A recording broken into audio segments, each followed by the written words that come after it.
12. Êxodo, capítulo de número 12. Vamos ler a partir do versículo de número 1. Diz assim a palavra do Senhor. Disse o Senhor a Moisés e a Arão na terra do Egito: este mês vos será o principal dos meses, será o primeiro mês do ano. Falai a toda a congregação de Israel, dizendo: aos 10 dias deste mês, cada um tomará para si um cordeiro, segundo a casa dos pais, um cordeiro para cada família. Mas se a família for pequena para um cordeiro, então convidará ele o seu vizinho mais próximo, conforme o número de almas, conforme cada um puder comer. Por aí, vocês calcularão quantos bastam para comer o cordeiro. O cordeiro será sem defeito, macho, de 1 ano. Podereis tomar um cordeiro ou um cabrito, e o guardareis até o 14º dia deste mês, e todo o ajuntamento da congregação de Israel o imolará no crepúsculo da tarde. Tomarão do sangue e o porão em ombros,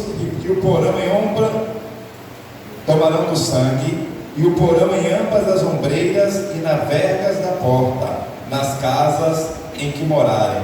Naquela noite comerão a carne assada no fogo com pães asmos e ervas amargas a comerão. Não comereis do animal nada cru, nem cozido em água, porém assado no fogo, a cabeça, as pernas e a fressura. Nada deixareis dele até pela manhã. O que porém ficar até pela manhã, vocês irão queimá-los. Desta maneira vocês o comerão: lombos cingidos, sandália nos pés, cajado na mão. Comerão com pressa. Essa é a Páscoa do Senhor. Porque naquela noite passarei pela terra do Egito e ferirei na terra do Egito todos os primogênitos, desde os homens até os animais. Executarei juízo sobre todos os deuses do Egito. Eu sou o Senhor. E o sangue vos será por sinal nas casas em que estiverdes. Quando eu ver o sangue, passarei por vós, e não haverá entre vós praga destruidora, quando eu ferir a terra do Egito. Este dia vos será por memorial, e o celebrareis como solenidade ao Senhor. Nas vossas gerações o celebrareis por estatuto perpétuo. Senhor meu Deus Todo-Poderoso, a Tua palavra foi lida. Eu te peço, a Deus, que o Senhor fale aos nossos corações, em nome de Jesus, para a glória de Deus Pai. Amém. E graças a Deus, os irmãos podem se assentar. Queridos e amados irmãos, a Páscoa judaica que Deus estabeleceu no Êxodo, o texto que nós lemos aqui, ela fala sobre liberdade, sobre libertação. A Páscoa judaica para o judeu é o dia em que Deus dá um basta, dá um fim em 400 anos de escravidão que aquele povo vivia. Mas o que esse texto que foi lido, o que esse texto que Deus está falando com o povo no Antigo Testamento tem a ver com nós como igreja nos dias de hoje? O interessante, meus irmãos, é que quando nós olhamos para a Bíblia, quando nós olhamos para a cultura judaica e para tudo aquilo que Deus fez e falou com aquele povo, nós podemos tirar ensinamentos maravilhosos, tremendos para as nossas vidas ainda nos dias de hoje.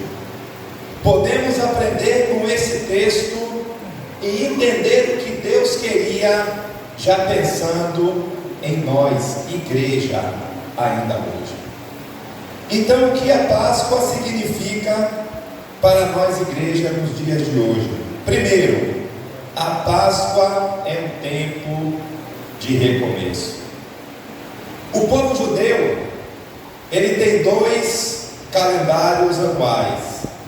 Um se inicia entre setembro e outubro e celebra a criação do homem, o primeiro Adão, quando Deus ali criou o homem. O outro calendário é exatamente o texto que nós lemos no versículo de número 2, quando a palavra vai dizer assim, prestem atenção: este mês vos será o principal dos meses, este mês será o primeiro mês do ano. Este mês que a palavra está se referindo, que para nós é o mês de abril, e que para o judeu é o primeiro mês do ano. Por quê? Porque Deus está dizendo para aquele povo que a partir daquele momento tudo iria recomeçar. A partir daquele momento o povo iria esquecer tudo que ficou para trás, todos os sofrimentos, 400 anos de luta, os 400 anos de escravidão, os 400 anos de humilhação. Deus está dizendo para aquele povo: vocês vão esquecer tudo isso, e o ano começa para vocês agora. A vida de vocês vai começar daqui para frente. Este é o primeiro mês do ano para vocês, um mês em que vocês estão livres. Liberdade. Páscoa fala de recomeço. Páscoa fala de começar do zero. Deus é um Deus de outras oportunidades. Deus é um Deus de recomeço. Deus é um Deus que deixa o passado para trás, perdoa os nossos pecados quando nós o aceitamos, e Ele fala: daqui para frente viva a sua vida de consciência livre. A palavra do Senhor vai falar através do apóstolo Paulo que eis que tudo se fez novo. As coisas velhas passaram, e agora a nossa vida daqui para frente na presença do nosso Deus. Páscoa também, ela fala de família. Páscoa fala de um ajuntamento familiar. A Bíblia fala que o cordeiro deveria ser comido em família. Queridos e amados irmãos, o plano de Deus sempre foi família. Tudo que Deus faz, tudo que Deus move na Bíblia, não é para o individualismo, não é para uma pessoa, não é para um homem, não é para uma mulher. Deus faz sempre tratando com famílias. Deus não trata no individual, Deus trata com a casa. Quando Deus cria o homem, Ele já faz isso pensando em família. Quando Ele cria também a mulher. Família para Deus, a família da Bíblia, assim nos ensina a Bíblia, é um homem e uma mulher. Essa foi a família que o nosso Deus instituiu. A Páscoa também vai falar da união entre famílias, famílias unidas. A Bíblia vai dizer que se a sua família é pequena, se a sua família não tem um número de pessoas suficiente para consumir um cordeiro, você deve se juntar com outra família. Escolha uma outra família que seja pequena como a sua, conte o número de pessoas. A Bíblia fala que o povo judeu deveria calcular o que cada pessoa iria comer, e assim o número de pessoas formaria uma única grande família. Para receber a bênção da Páscoa, não era de qualquer jeito. Queridos e amados irmãos, aqui eu já deixo uma observação: as coisas de Deus, as coisas para Deus não podem ser de qualquer jeito. Deus, Ele institui e fala que as pessoas deveriam fazer uma preparação. O texto se encontra nos versículos 5 e 6 do texto que nós lemos. O pai de família, ele deveria pegar um cordeiro, escolher um cordeiro do seu rebanho, e no 10º dia do mês, no dia 10 do mês, ele pegaria esse cordeiro e levaria para a sua casa, e esse cordeiro ficaria 4 dias na sua casa. Esse cordeiro iria ser morto, sacrificado no 14º dia. Durante esses 4 dias que o cordeiro permaneceria na casa do judeu, era um período em que o judeu iria estar verificando aquele cordeiro, se ele não tinha doença, se ele não tinha nenhum ossinho quebrado, se ele não tinha nenhuma sarna, que era muito comum nos animais naquela época. Se ele não tinha piolho, o cordeiro deveria ser limpo, o cordeiro deveria ser puro, o cordeiro não deveria ter nenhum tipo de defeito.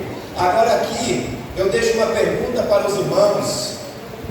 Imagine você com criança pequena na sua casa, pegando um bichinho tão bonitinho de 1 ano de idade, botando na sua casa. No segundo dia todo mundo já estaria apaixonado pelo animal. Estaria ou não estaria? Dentro de casa era comum, irmãos, o judeu criar animais dentro das suas casas naquela época.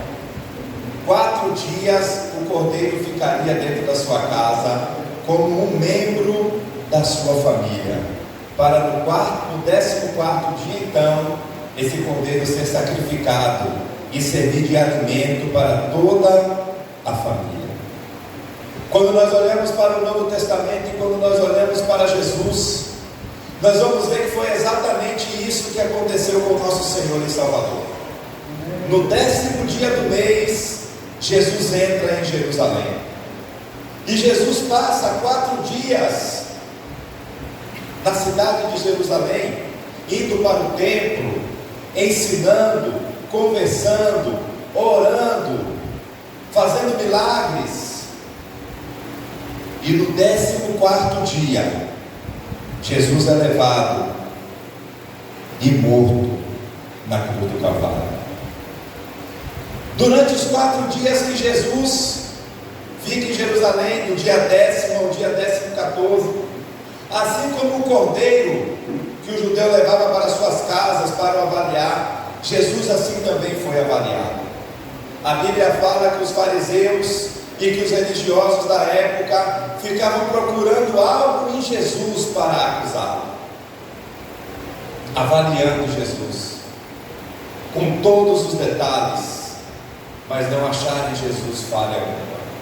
A Bíblia fala que eles pagaram pessoas para levantar falso testemunho contra Jesus, mas aquelas pessoas se contradiziam, porque Jesus era perfeito, Jesus não tinha falha, e aquelas pessoas não encontraram falha alguma em Jesus.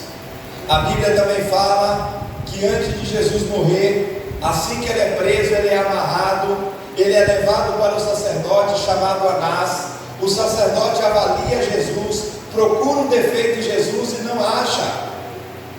Então o sacerdote, sem poder fazer nenhum tipo de acusação religiosa contra Jesus, ele leva Jesus a Pilatos, esperando que Pilatos acuse Jesus por algo político.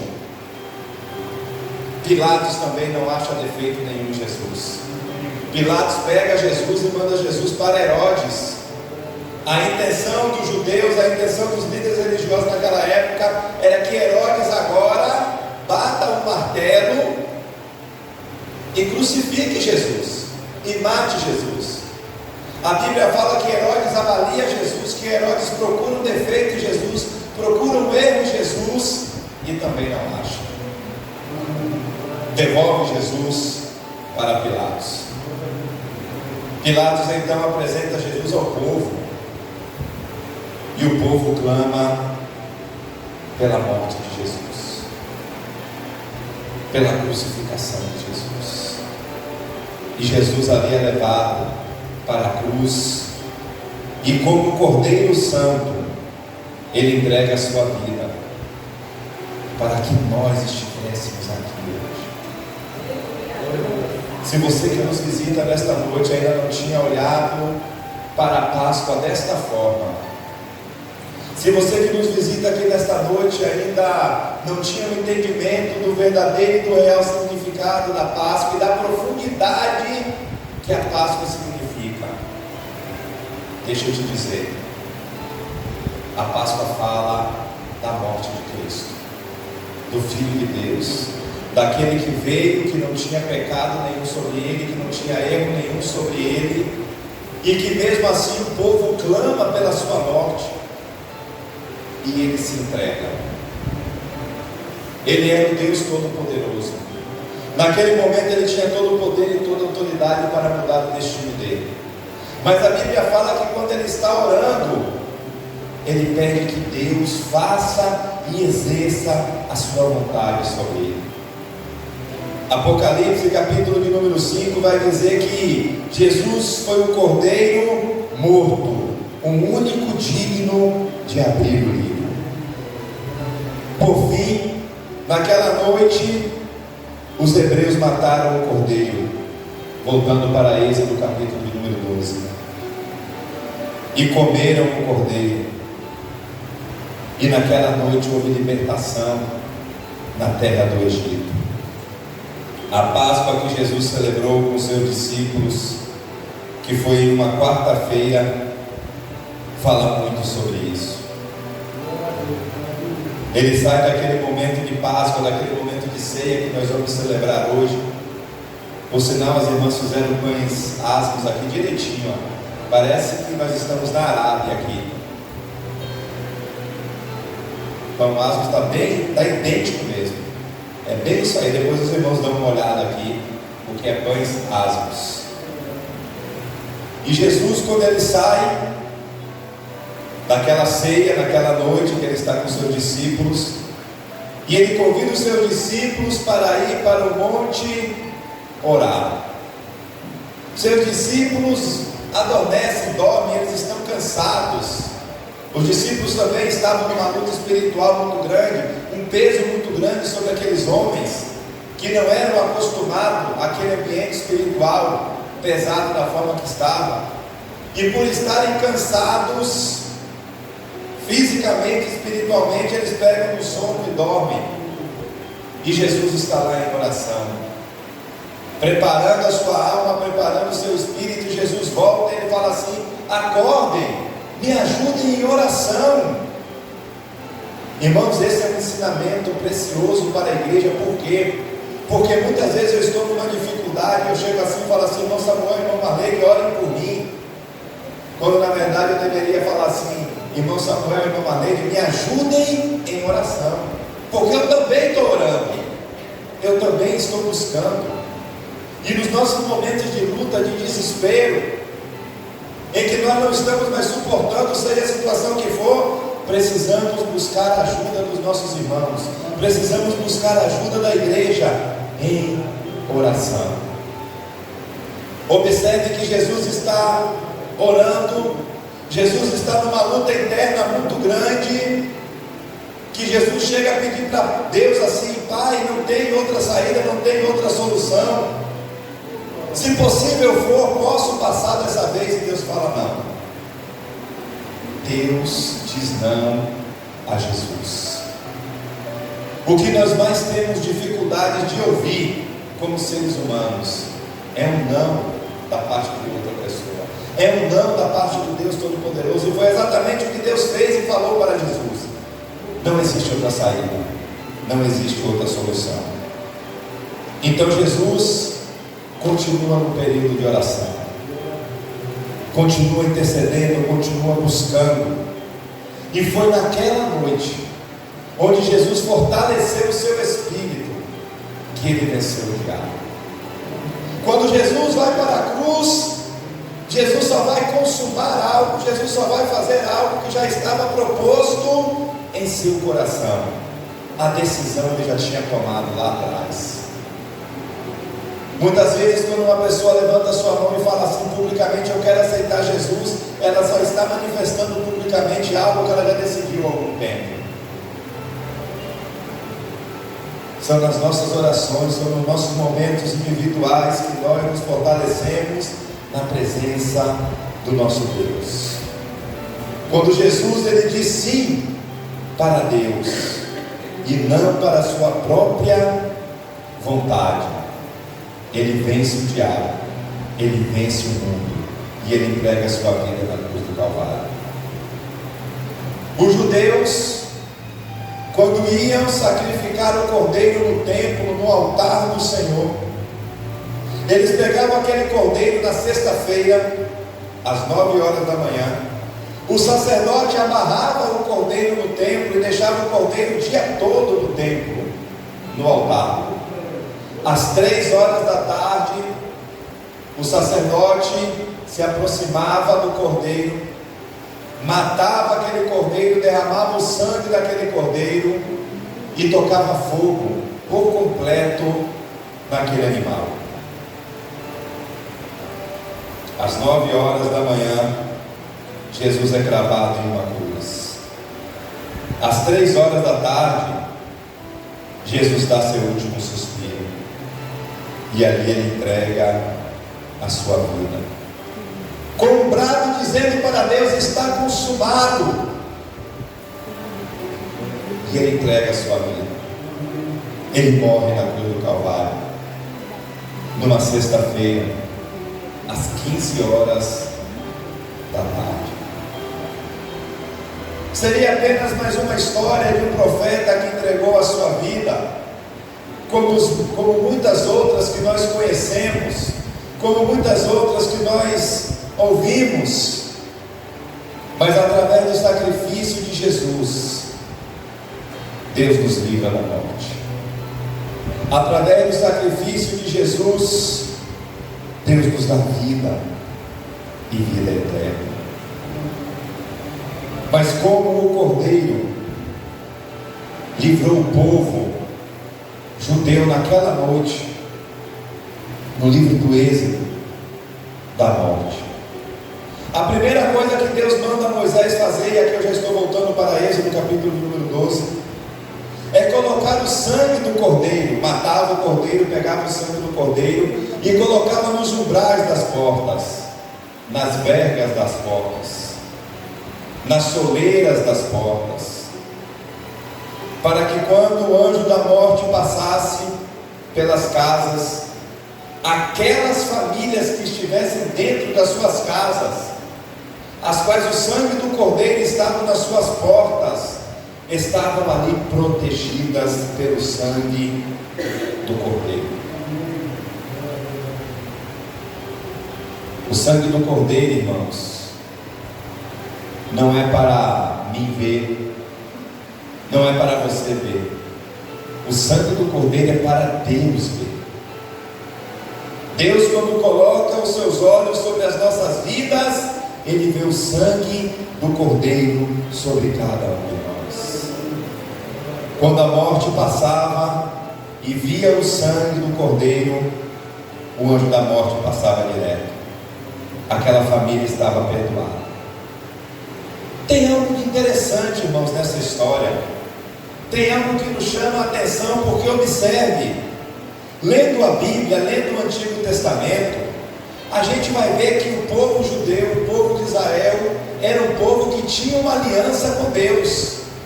A Bíblia fala que foi o povo que Deus escolheu para ser o seu povo santo. Mas observe que esta aliança não foi o suficiente para que naquela noite, na noite da libertação, o povo estivesse escape do juízo de Deus. O sangue precisava estar na porta. E isso é lindo, irmãos, porque o que nos salva, o que nos liberta, o que perdoa os nossos pecados, não é nada além do sangue de Jesus. O sangue de Jesus é o único passaporte que nos leva à presença do nosso Deus. Deus já tinha algo de muito especial com o povo judeu.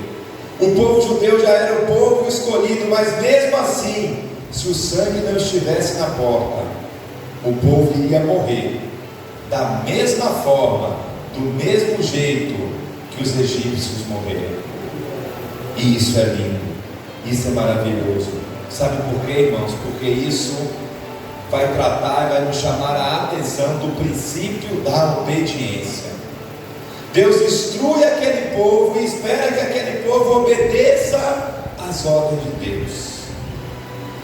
Nos conta a tradição, nos conta alguns escritos históricos, que alguns egípcios, amigos do povo judeu, e que acreditaram na palavra de Deus, pediram autorização aos judeus para naquela noite estar na casa deles, participando. E nos conta a história que alguns daqueles egípcios também foram salvos, porque o sangue do Cordeiro estava na porta, aonde eles estavam. O que salva é o sangue de Jesus. Igreja do Senhor, nós precisamos nos apropriar desse sangue. Nós precisamos tomar posse daquilo que Deus deixou para a igreja dele, daquilo que Deus deixou para a sua vida. Se aproprie completamente daquilo que Jesus fez por você. Tome posse, porque Jesus, ele morreu naquela cruz, ele passou por todo aquele sofrimento, por toda aquela entrega, por toda aquela humilhação, para que você tome posse do poder que há no nome e no sangue de Jesus.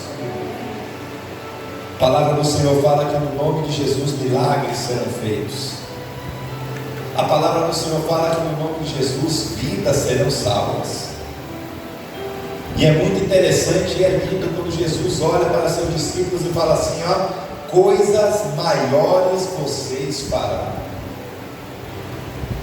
Irmãos, olha o tamanho, olha a grandiosidade disso, quando Jesus fala que nós como igreja faríamos coisas maiores. Hoje a gente vê pregadores em grandes ambientes pregando para 100.000 pessoas. Jesus nunca pregou para 100.000 pessoas, mas a palavra dele está se cumprindo, porque são 100.000 pessoas ouvindo a palavra de Deus. E quando o pregador faz um apelo, a gente vê 20, 30, 40 mil pessoas indo na frente no altar aceitando Jesus. Coisas maiores a igreja do Senhor iria fazer, disse ele. Não permita que a morte invada a sua vida. A palavra do Senhor fala em 1 Coríntios 15:55, quando o apóstolo Paulo dá um grito, e nós vimos isso aqui semana passada. O apóstolo Paulo vai dizer: onde está a morte, a tua vitória. A morte não tem poder sobre a sua vida, meu irmão. Se o sangue do Cordeiro estiver sobre a sua vida, a morte não tem poder sobre a sua vida. Na Páscoa judaica, a gente vai ver aquele povo sendo protegido e cuidado pelo sangue do Cordeiro.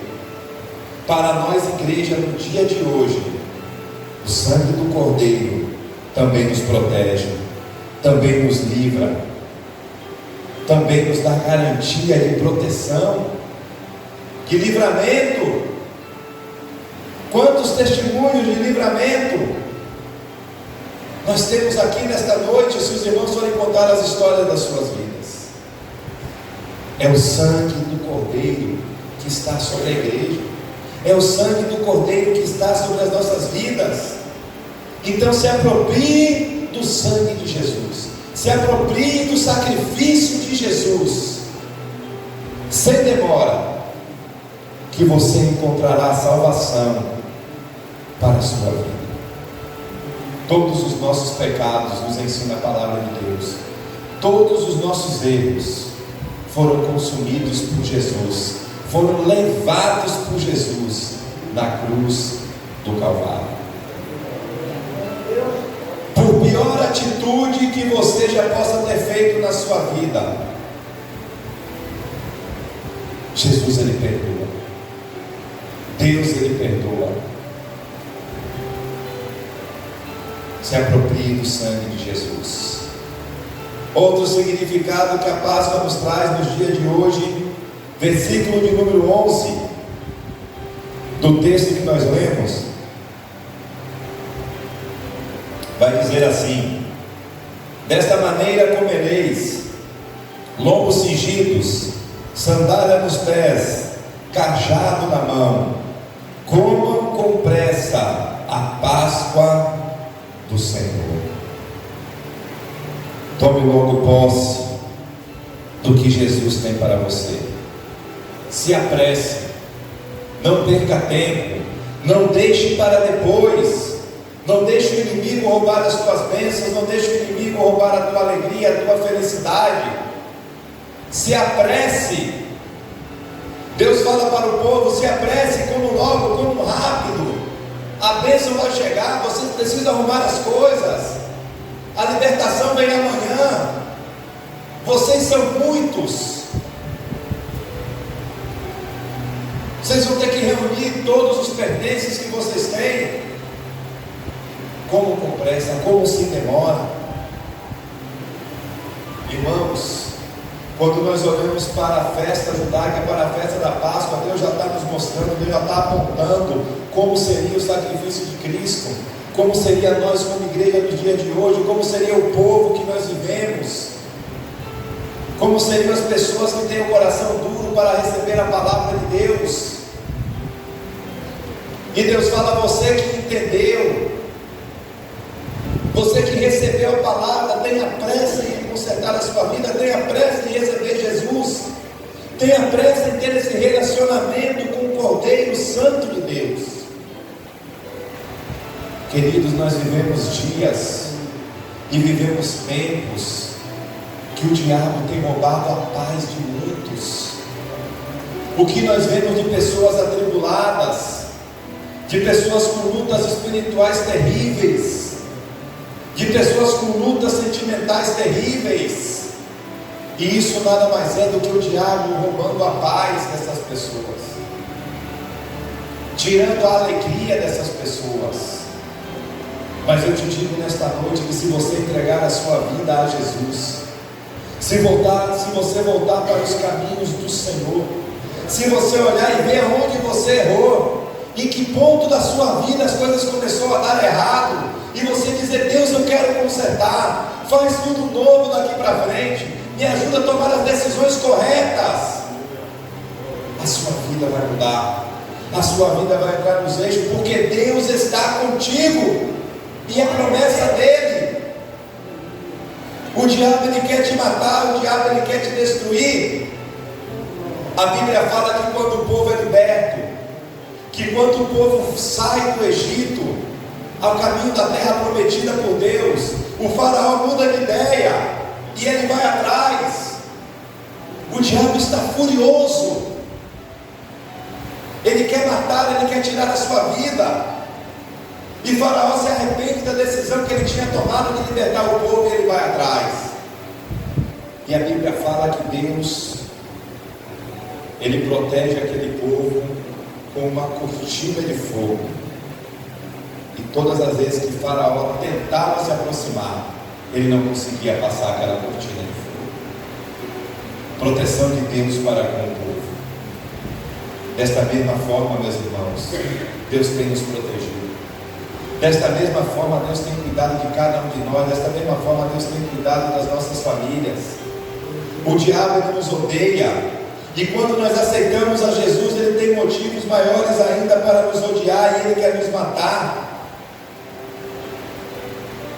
Mas quando nós estamos no Senhor, preste atenção, tome posse dessa palavra. Quando nós estamos no Senhor, quando nós estamos em Jesus, ele não tem permissão para tocar nas nossas vidas. A Bíblia fala que nós somos selados pelo Espírito Santo de Deus, que Deus habita nas nossas vidas, e o inimigo não tem permissão para tocar nas nossas vidas. Ele pode oferecer, ele pode te mostrar, ele pode te dar de bandeja, e você vai escolher se você quer ou não. A decisão é sua, mas ele não tem permissão para tocar na sua vida.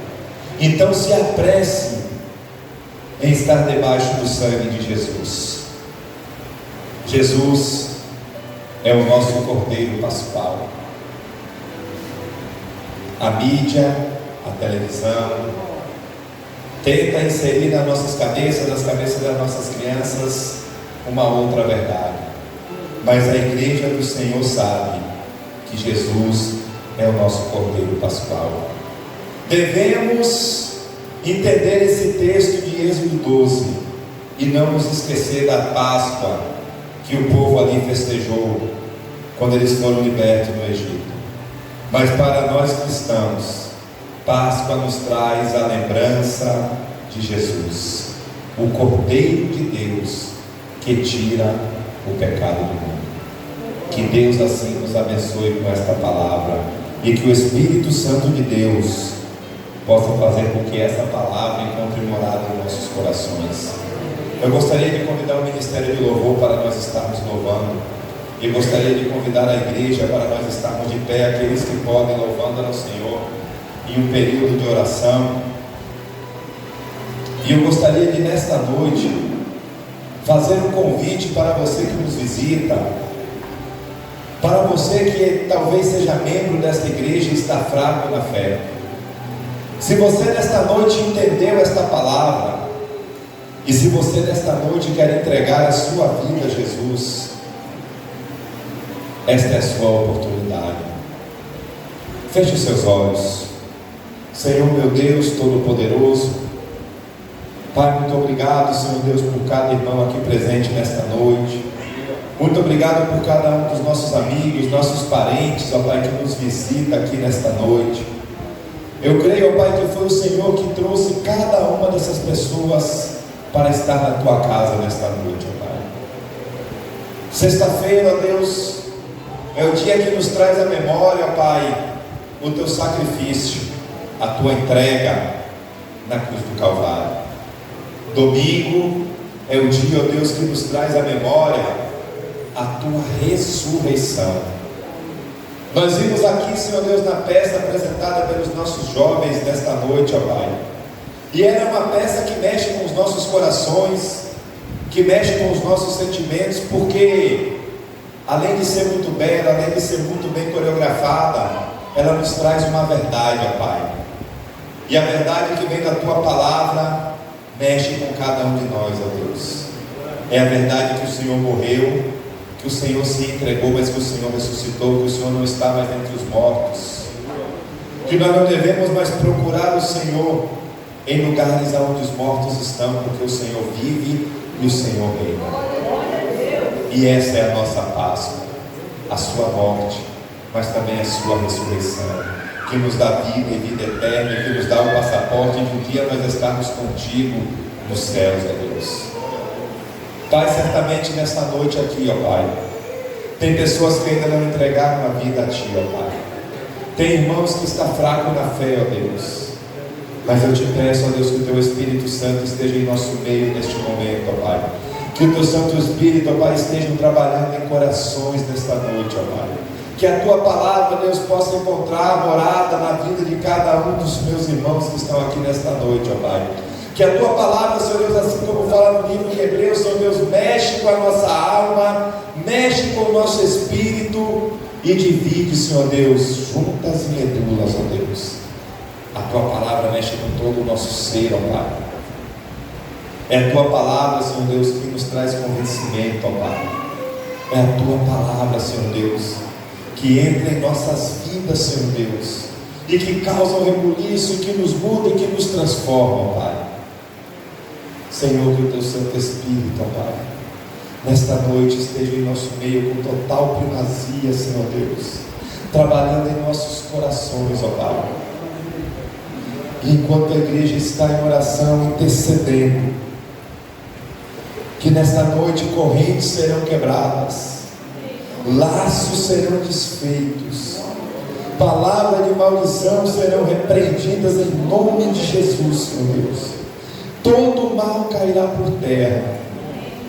E nesta noite eu te faço um convite, talvez o convite mais especial que você já tenha recebido na sua vida. Eu te pergunto nesta noite se você quer aceitar Jesus Cristo como seu Senhor e Salvador. E se você quiser aceitar o Senhor Jesus como seu Senhor e Salvador, levante uma de suas mãos, ou venha aqui na frente, e nós como igreja estaremos orando pela sua vida. É um momento difícil, é um momento que talvez possa te causar algum constrangimento, é um momento que talvez possa te causar vergonha.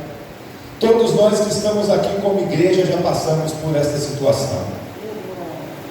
O coração está ardendo. Se o seu coração está ardendo nesta noite, é o Espírito Santo de Deus que está trabalhando na sua vida.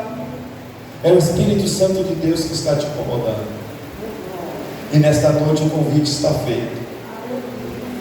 Se você quiser reconhecer que Jesus Cristo é Senhor, que Jesus Cristo é o seu Salvador, vem aqui na frente e nós estaremos orando pela sua vida. Aleluias. Jesus, Tu és santo, Senhor. Tu és tremendo.